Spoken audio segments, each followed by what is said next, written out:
Kadhafi a changé du terrorisme qu'il condamnait à la coopération contre le terrorisme. Vous savez très bien que l'Union africaine a une position claire. Nous sommes membres de l'Union africaine, la délégation a été là-bas et ils ont dit qu'il faut une solution politique, il faut laisser l'Union africaine résoudre le problème. Donc le président ATT, le président Zuma, le président Sassou, le président mauritanien ont été très clairs. Ils ont dit que ça relève de l'Afrique, donc de laisser l'Union africaine résoudre. En tant que membre de l'Union africaine, nous sommes très heureux de cette position et je félicite mon frère et je l'encourage. Je voudrais quand même compléter ce que mon grand frère vient de dire. L'initiative de l'implication urgente et rapide de l'Union africaine, et notamment le Conseil de paix et de sécurité, l'initiative vient du président Condé. Le président Condé, lorsqu'il était en visite à Bamako, après avoir fait rapidement le point de la situation, a souhaité que l'Afrique, surtout le Conseil de paix et de sécurité, s'implique plus. Donc c'est à partir de là que lui-même a pris les contacts. Et le Mali, étant membre du Conseil de paix et de sécurité, a représenté l'Afrique de l'Ouest. L'Afrique du Nord a été représentée par la Mauritanie. L'Afrique de l'Est par le président Museveni. L'Afrique centrale par le président Sassou Nguesso. Et l'Afrique australe par le président Zuma. Sorry to interrupt you. How does he recruit these mercenaries and which African countries do they come from? Well, it's very easy to know that some of them are from Guinea and they are very poor.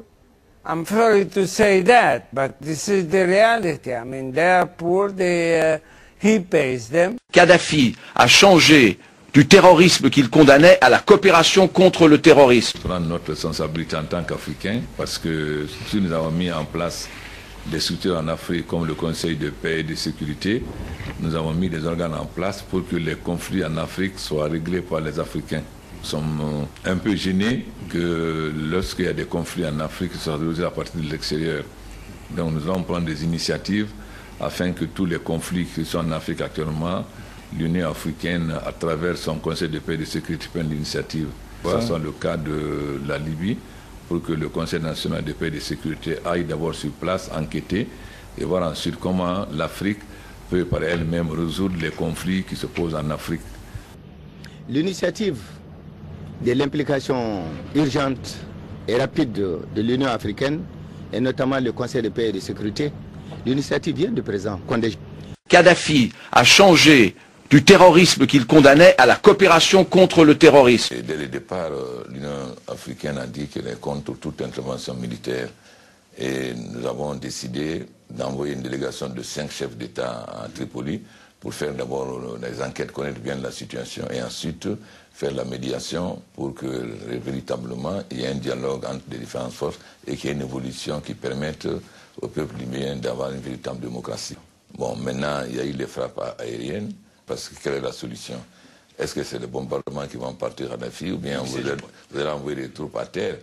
À partir du moment où vous voyez que l'intervention militaire aboutit à l'impasse, il faut bien revenir à l'Union africaine. C'est pourquoi hier, les 5 membres du Conseil de sécurité et plus l'Union européenne de la Ligue arabe se sont retrouvés autour de Ping. Nous pensons que... Ping qui est le patron de l'Union africaine. L'Union africaine, donc nous pensons... Moi, j'ai la même position que l'Union africaine. L'initiative de l'implication urgente et rapide de l'Union africaine, et notamment le Conseil de paix et de sécurité, l'initiative vient du président Condé. Et nous sommes pour la solution pacifique et faite par les Africains. D'accord. Bruno Darro. Donc, sur la Libye, j'imagine, Monsieur le Président, que vous n'approuvez pas le fait que l'OTAN prenne le commandement des opérations militaires. L'OUA a dit clairement qu'elle est contre toute intervention étrangère et qu'on nous laisse trouver la solution libyenne. Et je suis membre de l'Union africaine, donc c'est la même position que l'Union africaine. Christophe Château. Vous ne pensez pas, Monsieur le Président, que l'intervention, les premiers bombardements ont permis d'éviter tout de même un massacre à Benghazi, massacre que l'on annonçait imminent, les chars étaient aux portes de la ville?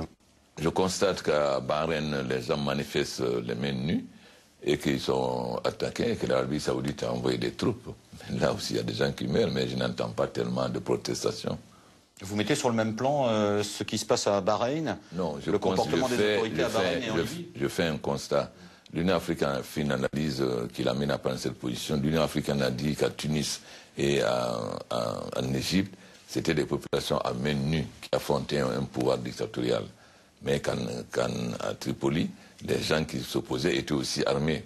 Donc il s'agissait de voir comment trouver une solution pacifique. C'est pourquoi l'Union africaine a décidé d'envoyer une équipe de 5 chefs d'État, un par région. Monsieur le Président, vous avez dit juste régime dictatorial en parlant des ex-pouvoirs en Tunisie et en Égypte.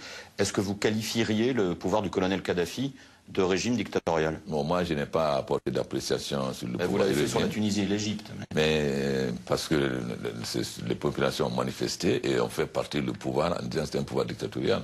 Si le peuple libyen manifeste et fait partir Kadhafi en disant que c'est un pouvoir dictatorial, oui, ce n'est pas moi à juger, c'est au peuple. C'est le peuple tunisien qui a estimé que c'est un pouvoir dictatorial et le peuple égyptien, mais ils l'ont exprimé dans la rue et ils l'ont fait partir. Président. Pour le moment, les Libyens n'ont pas fait partir Kadhafi. Encore un mot sur la Libye. La Cour pénale internationale parle d'une enquête sur le colonel Kadhafi. Est-ce que vous estimez que vous êtes favorable à cette enquête de la Cour pénale internationale? Est-ce que vous estimez qu'un jour, le colonel Kadhafi devrait pouvoir être traduit devant cette Cour? Écoute, ça c'est la responsabilité de la Cour pénale, c'est pas de ma responsabilité.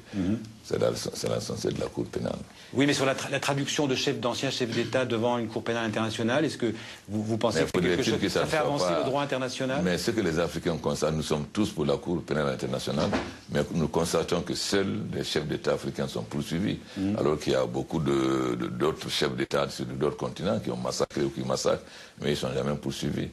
Alors nous ne voulons pas d'une justice à 2 vitesses. Nous sommes, oui, pour la Cour pénale internationale. 2 poids, 2 mesures. Mais il faut que ça s'applique à tout le monde. Vous savez très bien qu'il y a des pays qui ont refusé de reconnaître la Cour pénale internationale. Alors nous avons reconnu la Cour pénale internationale parce que nous voulons que les dirigeants ne puissent pas massacrer leur population. Mais nous estimons que pour le moment, il n'y a que les chefs d'État africains qui sont visés. Et pourtant, ils ne sont pas, même si beaucoup sont des dictateurs, mais il y a beaucoup de dictateurs dans les différents autres continents.